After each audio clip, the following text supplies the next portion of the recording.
Hello बच्चों, क्या तुमने कभी होशियार हरन और शिकारी शेर की कहानी सुनी है?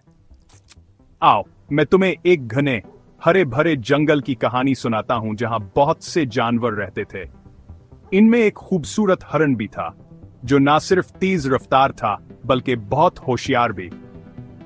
और एक खतरनाक शेर भी था जो हमेशा हरन को पकड़ने की कोशिश करता था, लेकिन हर बार हरन अपनी होशियारी से बच निकलता था। एक दिन मीठे ताजा पत्ते खाते हुए हरन ने झाड़ियों में कुछ हलचल महसूस की। इसने शेर की सिनहरी आंखें चमकते हुए देखी। शेर छुपा हुआ था, हमला करने को तैयार। हरन जानता था कि अगर वो सीधा भागा तो शेर उसका पीछा करेगा और उसे पकड़ सकता है। इसे एक नया मंसूबा चाहिए था। तो हरन ने एक दरख्त के नीचे सुकून से बैठने का बहाना किया और जोर से कहा, आह, कितना मजेदार खाना! अब मुझे थोड़ी देर आराम करना चाहिए। यह सुनकर शेर हैरान हुआ।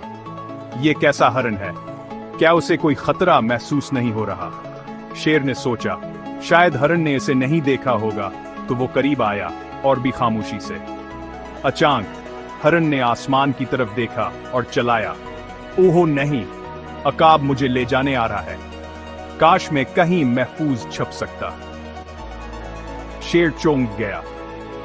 वो जानता था कि जंगल में एक बहुत बड़ा अकाब है जो छोटे जानवरों का शिकार करता है और शेरों को भी नुकसान पहुंचा सकता है। शेर ने ऊपर देखा और एक परिंदा बादलों में उड़ता हुआ देखा। इसने सोचा कि अकाब वाकई आ रहा है। जल्दी से शेर ने कहा, हरन दोस्त, मैं बाद में आऊंगा, मुझे अभी कुछ जरूरी काम याद आ गया, और भाग गया। तो आज हमने क्या सीखा? दिमाग ताकत से बेहतर है बच्चों। अपने दुश्मन को होशियारी से मात देना हमेशा एक अच्छा ख्याल है। मुश्किल हालात में घबराएं नहीं, अपनी अक्ल इस्तेमाल करें। ये कहानी पसंद आई?